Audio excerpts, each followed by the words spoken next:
सन 1857 की गर्मियों का एक तपता हुआ दिन था। अवध का इलाका अपने ही ख्यालों में खोया हुआ था। घोड़े दौड़ रहे थे, महलों के गलियारों में साज बज रहे थे और रियासत की दीवारों के पीछे एक साजिश धीरे धीरे पनप रही थी।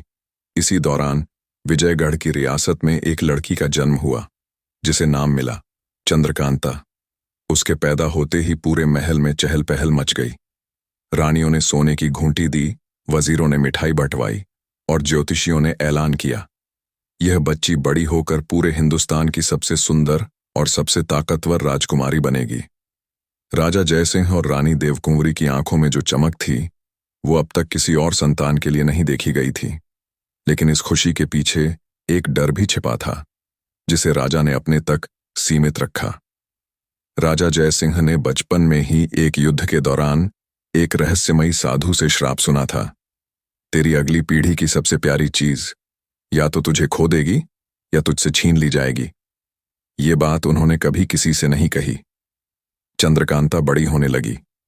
जैसे जैसे वह जवान होती गई, उसकी सुंदरता और समझदारी के किस्से दूर दराज तक फैलने लगे। वह सिर्फ सुंदर ही नहीं, बल्कि तलवारबाजी, घुड़सवारी और राजनीति में भी तेज थी। उसके गुरुजन कहते, राजकुमारी तो है, लेकिन मर्दों के भी छक्के छुड़ा दे। पर इसी दौरान एक और रियासत थी, नौगढ़, जिसके शासक महाराज शिवदत्त को चंद्रकांता की खबर लग चुकी थी। लेकिन उसके मन में राजकुमारी के लिए मोह नहीं, बल्कि एक अजीब सी सनक थी। वह उसे अपनी रियासत की रानी नहीं, बल्कि अपनी जीत की निशानी बनाना चाहता था। राजा जयसिंह को जब इस बात की खबर मिली, तो उन्होंने अपने सबसे भरोसेमंद सेनापति भीमसेन को बुलाकर कहा, अब वक्त आ गया है कि चंद्रकांता को दुनिया से छिपा लिया जाए।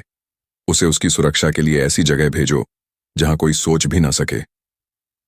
भीमसेन ने बिना कुछ पूछे सिर झुका दिया।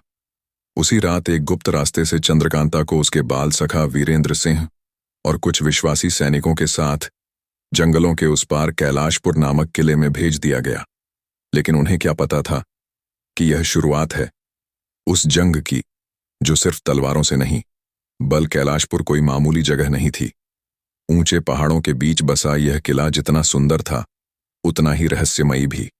चारों ओर घना जंगल, बीच में एक छोटी सी झील और किले की दीवारों पर लिपटी बेलें, जैसे कोई जमाना खुद को छुपाने की कोशिश कर रहा हो।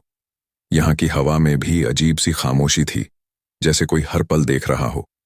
यही वो जगह थी जहां चंद्रकांता को छुपाया गया। वीरेंद्र सिंह, जो बचपन से ही चंद्रकांता का सबसे करीबी दोस्त था, अब उसका रक्षक बन चुका था। वह न केवल तलवार चलाने में माहिर था, बल्कि चालाकी और बुद्धि में भी कम नहीं था। कैलाशपुर पहुंचने के बाद सबसे पहले उसने सुरक्षा का इंतजाम किया। चारों दिशाओं में सैनिक तैनात किए गए। झील के पास की गुफाओं की निगरानी शुरू की गई और किले के अंदर हर कमरा जांच लिया गया। चंद्रकांता को यहां कैद नहीं किया गया था, बल्कि उसे हर वो आजादी दी गई जो एक राजकुमारी को मिलनी चाहिए। मगर वो आजादी उसकी चाहत नहीं थी। वह अपने पिता, महल और रियासत को छोड़कर इतनी दूर आने को मजबूर हुई थी। उसके दिल में हर रोज सवाल उठते, क्या सच में कोई मेरी जान का दुश्मन है? क्या मुझे यूं ही किसी गुमनाम किले में जिंदगी गुजारनी होगी? लेकिन हर बार वो खुद को समझा लेती, अगर राजा पिता ने कुछ सोचा है तो जरूर उसके पीछे कोई वजह होगी। इसी दौरान कैलाशपुर के एक सेवक कमलनाथ ने वीरेंद्र सिंह को आकर बताया, मालिक, पिछली रात पहाड़ी की दूसरी तरफ किसी ने अलाव जलाया था और वहां किसी आदमी की परछाई दिख रही थी। वीरेंद्र की आंखें सिकुड़ गईं। यहां कोई कैसे आ सकता है बिना हमारी जानकारी के? उसने तुरंत अपने खास जासूस बबलू पहलवान को बुलाया। अब आप सोचेंगे, नाम बबलू पहलवान और काम जासूसी? हाँ जी, यही उसकी खासियत थी। पहलवान सरीखा शरीर, लेकिन बिल्ली की तरह चुपके से आ जा सकता था। बबलू पहलवान ने मुस्कुराकर कहा, महाराज, बस 2 दिन का वक्त दीजिए। अगर किसी ने परछाई दिखाई है तो उसकी चप्पल तक खोज लाऊंगा। उधर चंद्रकांता को कैलाशपुर में रहने की आदत डालनी पड़ रही थी। मगर एक दिन जब वह झील के किनारे अकेले बैठी थी, उसने पानी में अक्स देखा, पर वो अक्स उसका नहीं था। किसी नकाबपोश का चेहरा था, जो कुछ पल में ही गायब हो गया। चौंक कर वह उठ खड़ी हुई। कौन है वहां? उसकी आवाज पहाड़ों में गूंज उठी, मगर कोई जवाब नहीं आया। वह उलझन में थी। कहीं ये सब उसका वहम तो नहीं, या फिर कोई सच में उसकी निगरानी कर रहा है। अब तो मामला और भी पेचीदा हो गया है। अगर चंद्रकांता की नींद अब पहले जैसी नहीं रही, वो चेहरा जो पानी में दिखा था अब उसकी आंखों के सामने बार बार घूमता। किसी अनदेखे डर ने उसकी रूह को जकड़ लिया था। मगर वो कोई कमजोर लड़की नहीं थी, वो राजकुमारी थी। उसने तय किया कि जब तक सच सामने न आए, चैन की सांस नहीं लेगी। अगली सुबह वो सीधे वीरेंद्र सिंह के पास पहुंची। वीरेंद्र, मुझे इस किले में कुछ गड़बड़ लग रही है। मुझे लगता है कोई हमें देख रहा है। वीरेंद्र ने चौंक कर पूछा, क्या आपने किसी को देखा है? हाँ, चंद्रकांता बोली। कल रात झील के पास एक नकाबपोश की परछाई देखी थी, मगर जैसे ही मैंने उसे देखा वो पानी में गायब हो गया। वीरेंद्र गंभीर हो गया। उसने तुरंत बबलू पहलवान को तलब किया। बबलू, अब मजाक का वक्त नहीं। हमें किसी दुश्मन की आहट मिली है। तुम्हें उस नकाबपोश की तलाश करनी है। बबलू ने मुस्कुराते हुए कहा, आप बस नाम बताओ महाराज, हम तो उसकी मां के ससुराल तक खोज निकालें। और फिर शुरू हुई असली जासूसी। बबलू ने सबसे पहले झील के किनारे की मिट्टी को खंगाला। वहां उसे कुछ अजीब से पैरों के निशान मिले। साफ दिख रहा था कि कोई इंसान था, मगर उसके कदम बहुत हल्के थे, जैसे किसी प्रशिक्षित जासूस के। बबलू ने उन निशानों को जंगल की ओर जाते हुए देखा और धीरे धीरे उनका पीछा किया। उधर चंद्रकांता अब ज्यादा सतर्क हो गई थी। वो हर रात अपनी तलवार के साथ सोती और दिन में किले की ऊंची मीनारों से दूरबीन से पूरे इलाके को देखती। मगर उसे फिर वही चेहरा दिखाई दिया, इस बार मीनार के सामने वाले टीले पर। नकाबपोश ने बस एक नजर उसे देखा और फिर पत्थरों के पीछे गायब हो गया। अब बर्दाश्त से बाहर है, चंद्रकांता ने कहा, और घोड़ा लेकर खुद जंगल की तरफ निकल पड़ी। जैसे ही वो उस टीले के पास पहुंची, एक तीर उसके सामने जमीन पर आकर गिरा। तीर में एक छोटा सा कागज लिपटा था। चंद्रकांता ने कांपते हाथों से वो कागज खोला। उसमें सिर्फ एक पंक्ति लिखी थी, अगर जिंदा रहना चाहती हो तो वापस चली जाओ, ये जगह तुम्हारे लिए नहीं है। अब डर नहीं, गुस्सा था। चंद्रकांता ने तीर को घोड़े की पीठ से बांधा और बोली, कौन हो तुम? सामने आओ, मैं किसी धमकी से डरने वाली नहीं। तभी झाड़ियों में कुछ खड़का। चंद्रकांता ने तलवार खींची और झाड़ियों की ओर बढ़ी। कौन है वहां? उसने कहा, और झाड़ियों के पीछे से एक आवाज आई, धीमी, रहस्यमयी, मगर जानी पहचानी। मैं वही हूं जो तुम्हें बचाने आया है, लेकिन तुम्हें मुझसे ही सबसे ज्यादा खतरा है। जब वीरेंद्र सिंह पहली बार चंद्रकांता को देखा था तो वो कोई शहजादी नहीं लगी थी, बल्कि एक जादू लगी परछाई सी लगी थी, जिसे छूने की चाहत दिल में थी और खोने का डर आंखों में। ये तब की बात थी जब दोनों राजघरानों में मेल मुलाकातें होती थीं। बाल्यावस्था की वो मुलाकातें धीरे धीरे दिल की धड़कनों में तब्दील होने लगीं। वीरेंद्र को चंद्रकांता की आंखों में एक ऐसी मासूमियत दिखती थी जो किसी तलवार से ज्यादा खतरनाक थी, और चंद्रकांता को वीरेंद्र की बातों में वो ठहराव, वो सच्चाई महसूस होती थी जो किसी राजा में होना चाहिए। दोनों की ये मोहब्बत राजदरबारों की दीवारों से टकराकर लौट आती, मगर फिर भी दिल में गूंजती रहती। जब राजाओं को यह बात भनक लगी कि चंद्रकांता और वीरेंद्र एक दूसरे से मोहब्बत करते हैं, तो दोनों घरानों के बीच तनाव बढ़ने लगा। चंद्रकांता के पिता को लगता था कि वीरेंद्र एक चालाक राजकुमार है जो मोहब्बत के नाम पर उनकी बेटी से सत्ता की चाबी लेना चाहता है, और वीरेंद्र के दरबार में कुछ दरबारी कान भरते रहते कि महाराज, ये चंद्रकांता मोहब्बत की आड़ में आपकी कमजोरी बन सकती है। मगर मोहब्बत कोई राजनीति नहीं होती, ये वो जादू है जो साजिशें नहीं समझता। एक दिन महल में वीरेंद्र को बुलाया गया। चंद्रकांता के पिता ने तीखे स्वर में कहा, अगर मेरी बेटी की इज्जत करनी है तो उसे भूल जाओ। हम तुम्हारे दुश्मन नहीं बनना चाहते, मगर अगर तुम पीछे न हटे तो तुम्हें मिटाने से भी पीछे नहीं हटेंगे। वीरेंद्र मुस्कुराया, मगर उसकी आंखें नम थीं। उसने कहा, राजा साहब, मैं आपकी बेटी से मोहब्बत करता हूं, कोई सौदा नहीं। अगर आप इजाजत दें तो ये रिश्ता आपकी मर्जी से हो, वरना मैं कभी उसका नाम भी नहीं लूंगा। लेकिन उसका ख्याल हर सांस में रहेगा। और तब से चंद्रकांता और वीरेंद्र अलग हो गए। लेकिन दिल के रिश्ते दीवारें कहाँ मानते हैं। अब जब चंद्रकांता कैलाशपुर आई और वीरेंद्र उसका रक्षक बना, तो दोनों फिर पास आए। मगर अब एक नया फासला था, जिम्मेदारी का, खतरों का और उस नकाब पोश का। वीरेंद्र ने कई बार चाहा कि चंद्रकांता से दिल की बात कह दे, मगर हर बार कोई नई आफत सामने आ जाती। कभी किले पर हमला, कभी किसी संदिग्ध की घुसपैठ। और चंद्रकांता, उसने भी अपने जज्बात छुपा लिए थे। वो सोचती, कहीं ये मोहब्बत वीरेंद्र की मुसीबत न बन जाए। लेकिन दिल तो दिल है। जब एक रात चंद्रकांता घायल हो गई, एक तीर उसकी बाजू को चीरता हुआ निकल गया, तो वीरेंद्र ने उसे अपनी बाहों में उठाया। उसकी आंखें छलक रही थीं। अगर तुम्हें कुछ हो जाता, वीरेंद्र बुदबुदाया। चंद्रकांता ने हल्की मुस्कान के साथ कहा, तो क्या करते? शादी किसी और से कर लेते। वीरेंद्र की आंखें सख्त हो गईं। शादी तो करूंगा, लेकिन उसी दिन जिस दिन यकीन हो जाए कि तुम इस दुनिया में नहीं हो, वरना ये जिंदगी एक जिंदा लाश बनकर जिएगी। और उस रात पहली बार दोनों की आंखों में छुपी मोहब्बत लफ्जों में ढल गई।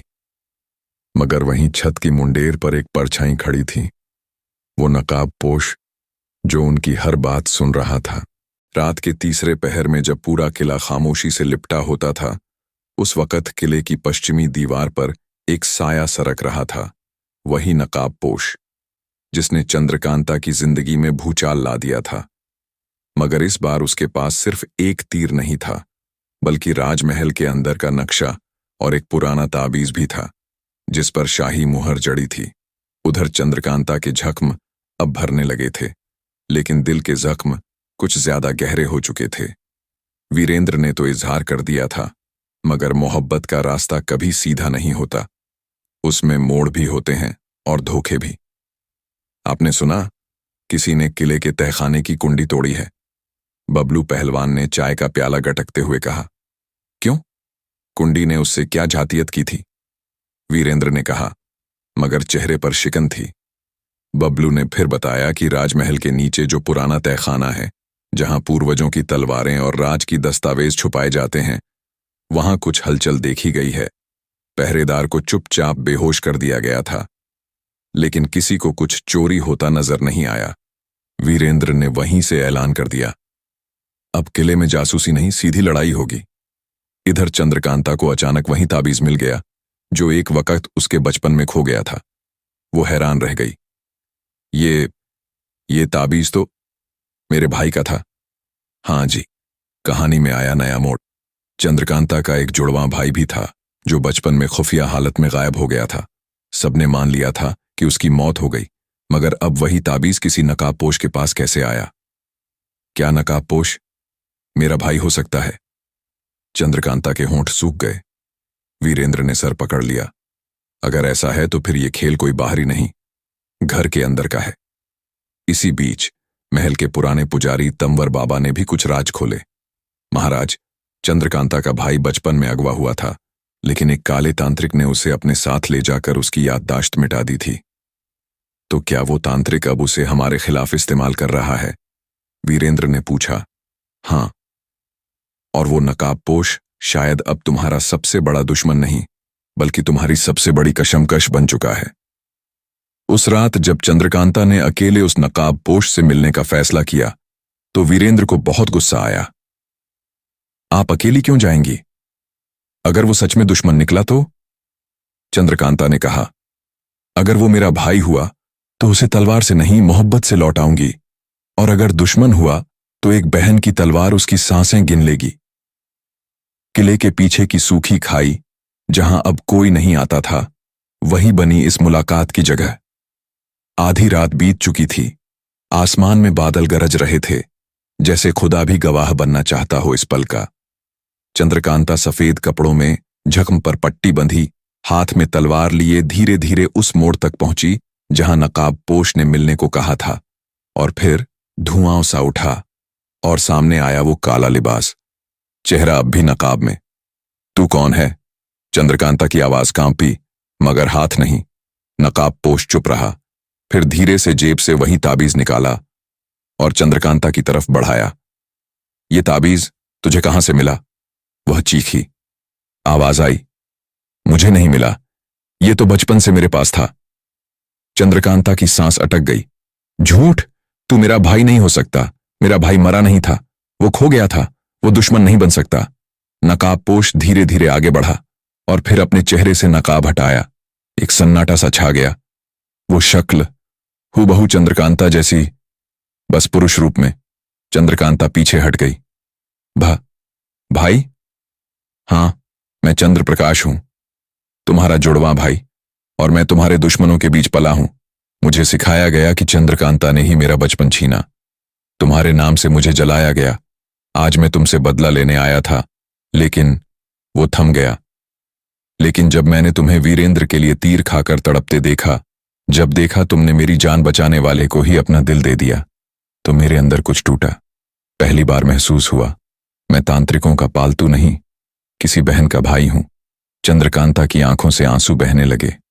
तो फिर मेरे खिलाफ क्यों आए? मेरे ही महल में आग क्यों लगवाई? मेरी शादी रुकवाने की कोशिश क्यों की?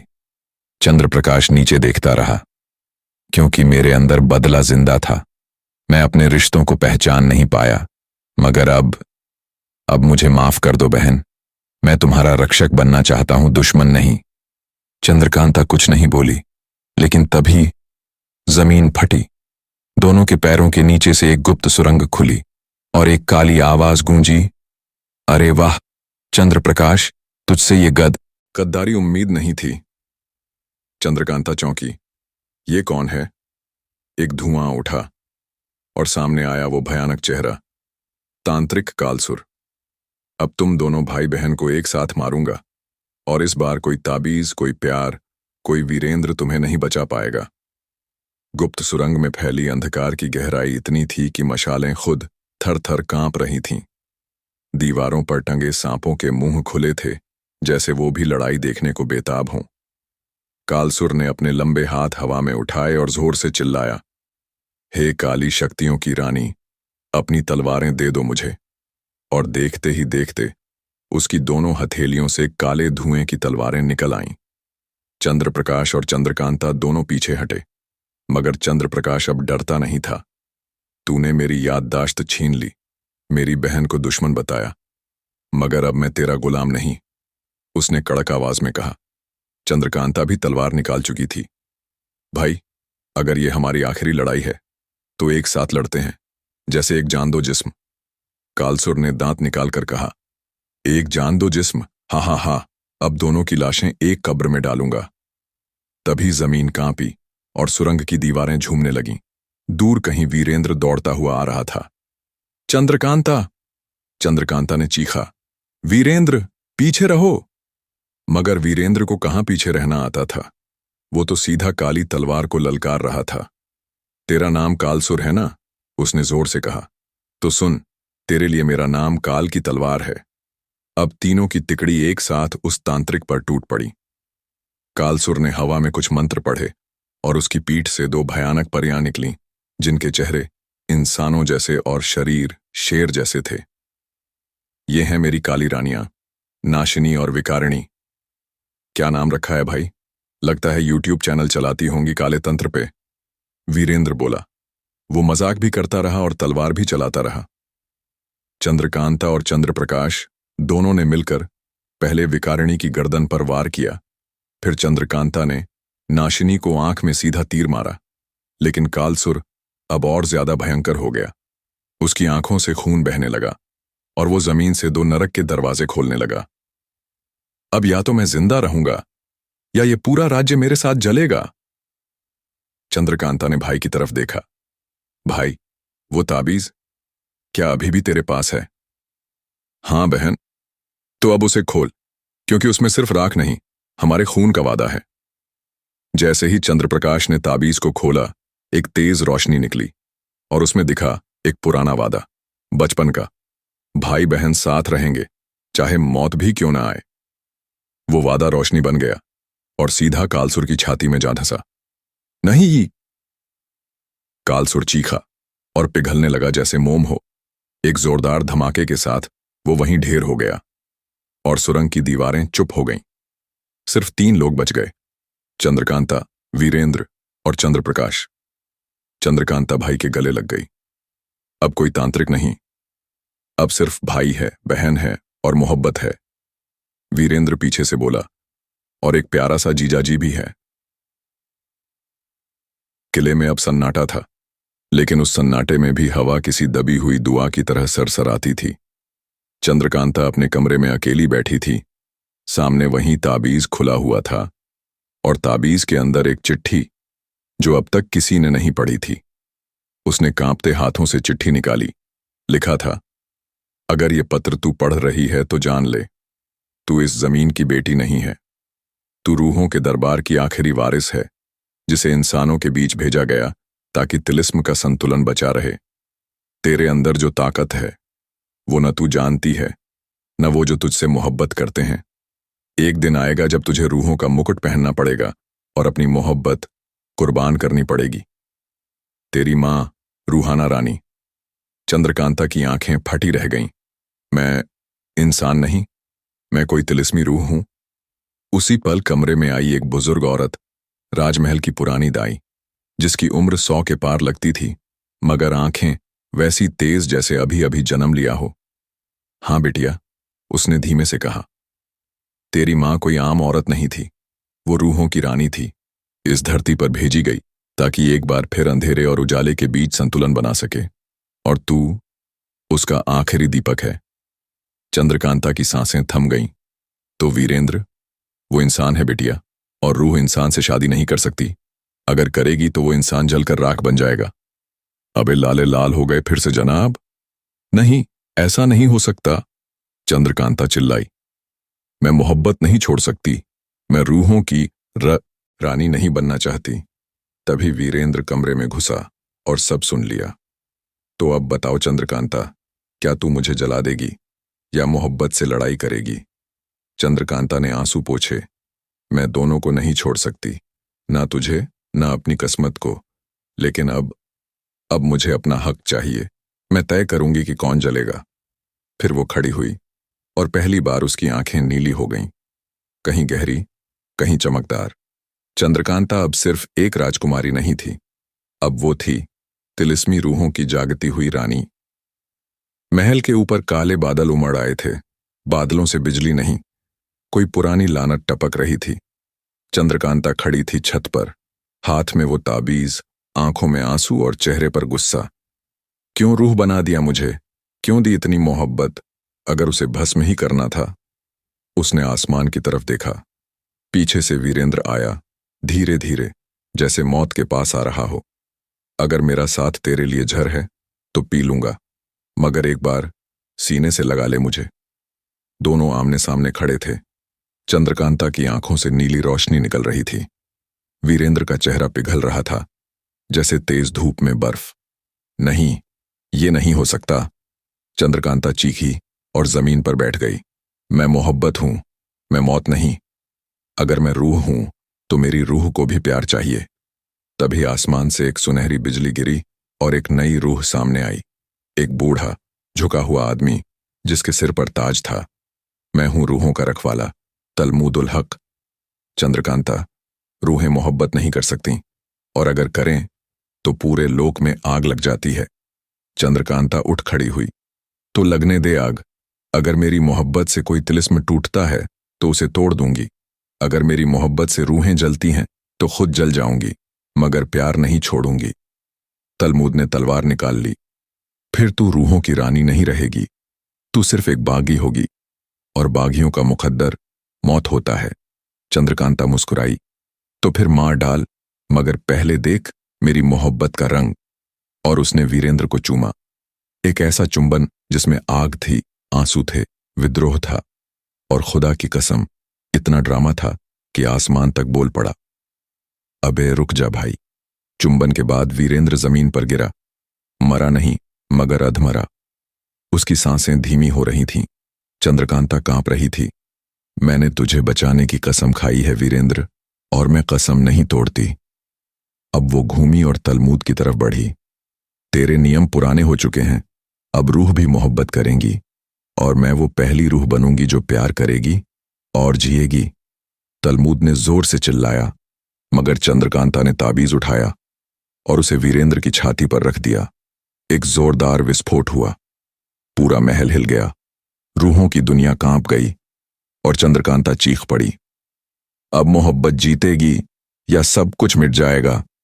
बादलों से बनी एक दुनिया, जमीन नहीं, दीवार नहीं, सिर्फ हवा में तैरते काले पर्दे और बीच में एक गोल मंच।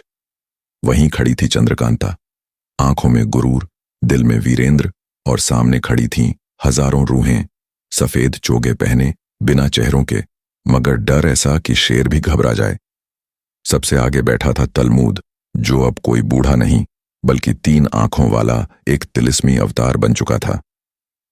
रूह नंबर 736। चंद्रकांता बानो, तुम पर आरोप है कि तुमने इंसानी मोहब्बत को अपनाया और एक रूह होते हुए नियम तोड़े। क्या तुम अपने जुर्म को कबूल करती हो? चंद्रकांता ने धीरे से कहा, मैंने प्यार किया है और हां, मैं उसे नहीं छोड़ूंगी। पूरा दरबार गूंज उठा, बगावत, बगावत। खामोश। तलमूद गरजा, अगर तुमने इंसान से मोहब्बत की है तो उसका अंजाम है, या तो तुम अपनी रूह खो दोगी या उसका जीवन। चंद्रकांता मुस्कुराई, तुम्हारे कायदे पुराने हैं। मोहब्बत में रूह और जिस्म का क्या फर्क है? अगर इंसान के प्यार से रूह पिघल जाए तो वो जुर्म नहीं, इनाम होना चाहिए। अबे क्या डायलॉग मारा लड़की ने। तलमूद चुप। बाकी रूहें फुसफुसाईं। फिर दरबार में आया गवाह नंबर 1, राजकुमार वीरेंद्र, जिसे जादू से यहां लाया गया था। तुम बताओ वीरेंद्र, तलमूद ने पूछा, क्या तुम जानते थे कि चंद्रकांता कोई इंसान नहीं बल्कि एक रूह है? वीरेंद्र बोला, मुझे जब पता चला तो भी मैंने उसे उसी शिद्दत से चाहा, क्योंकि मैं चंद्रकांता से प्यार करता हूं, उसकी रूह से, उसके एहसास से। अगर उसकी मोहब्बत तुम्हें मार दे तब भी? वीरेंद्र मुस्कुराया, तो मैं मरकर भी मुस्कुराऊंगा, क्योंकि मरना आसान है, लेकिन चंद्रकांता से दूर रहना वो सजा है। अबे अब पूरा दरबार रो रहा था। तलमूद भी थोड़ा पिघल गया, मगर तभी एक नई रूह आई, रूहानी वकील, जो था खुदा की बनाई पहली रूह, रावी अल हक। चंद्रकांता ने जो किया वो मोहब्बत नहीं, रूहों का गुनाह था। अगर आज उसे छोड़ दिया गया तो कल हर रूह मोहब्बत करेगी, और मोहब्बत से बड़ी कोई बगावत नहीं। अबे ओ हो, ये तो टेढ़ा मामला हो गया।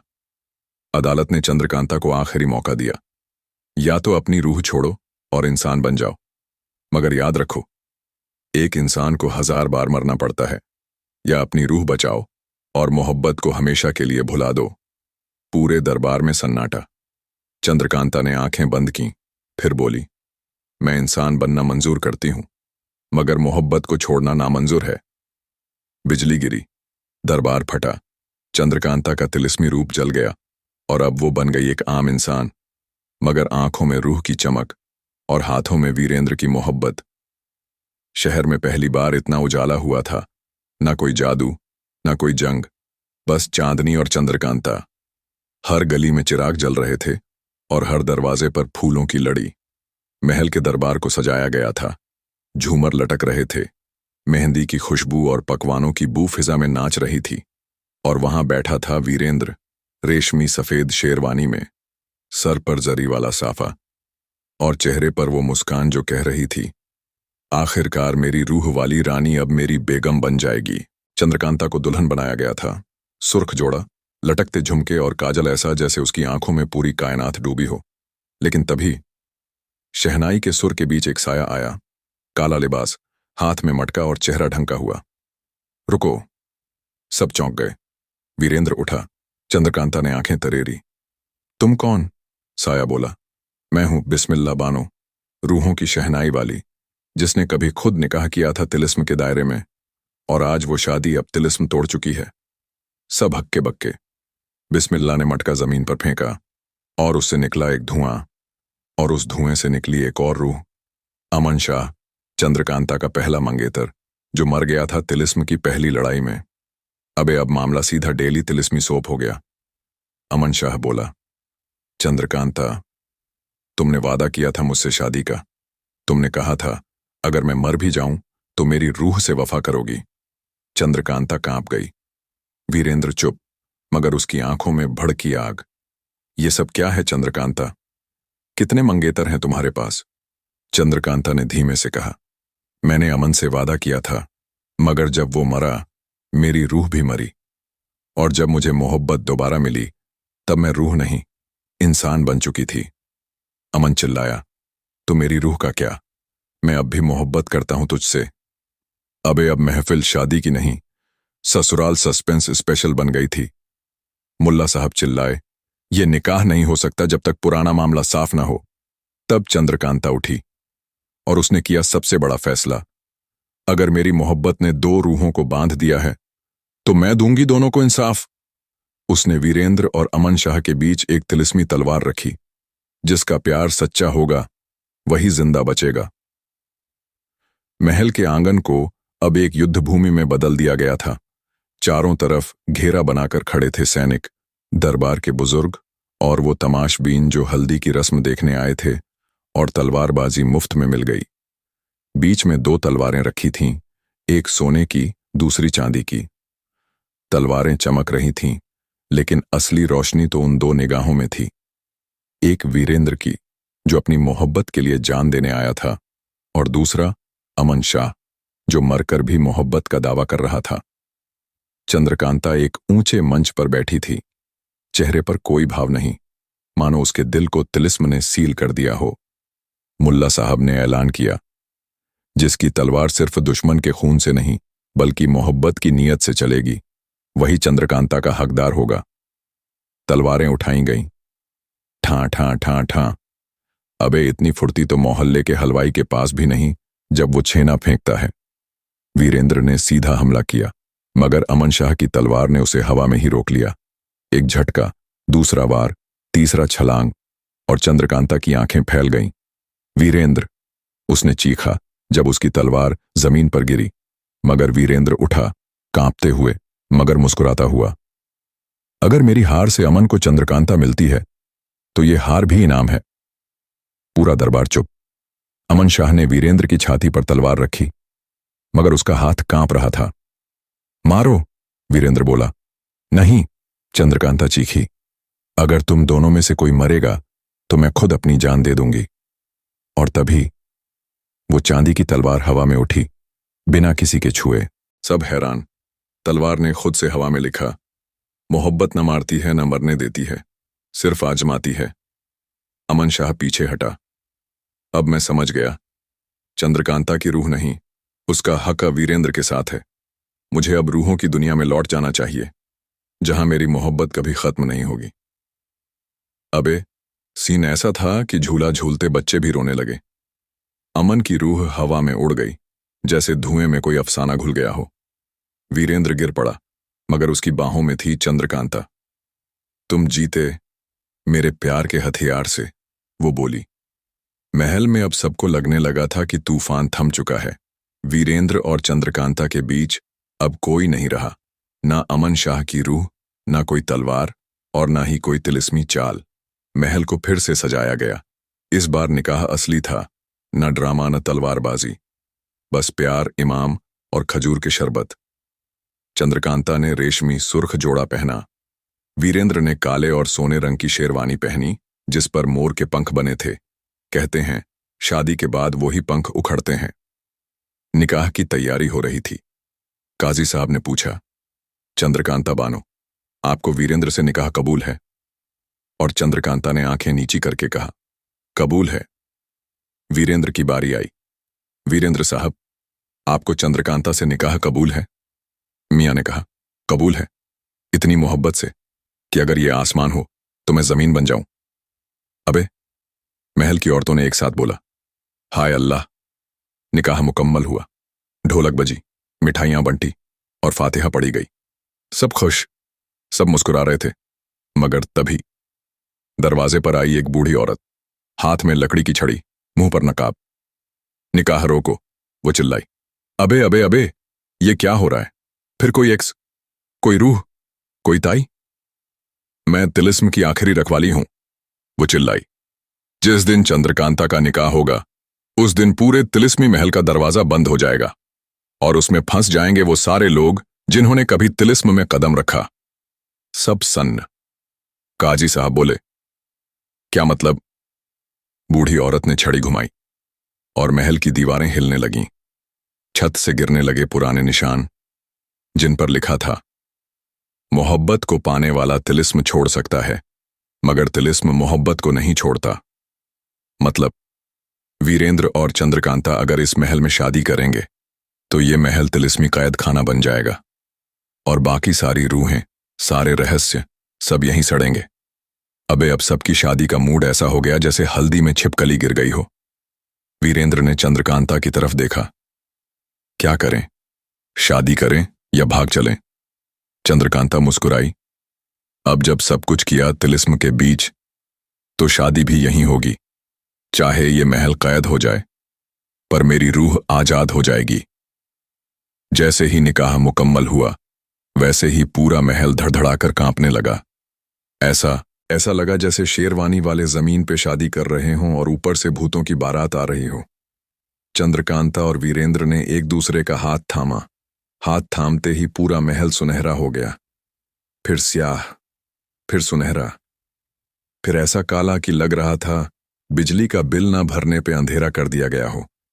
बूढ़ी औरत ने जोर से चिल्लाकर कहा, अब ये तिलिस्म बंद हो रहा है और इसमें वो सब फंसेंगे जिनका कोई रिश्ता इस जादू से रहा है। वीरेंद्र ने गुस्से में कहा, तिलिस्म तुझे रखे अपने पास, मैं तो अपनी बीवी को लेकर जा रहा हूं। मगर तभी जमीन फटी और एक तिलिस्मी दरवाजा ऊपर आया।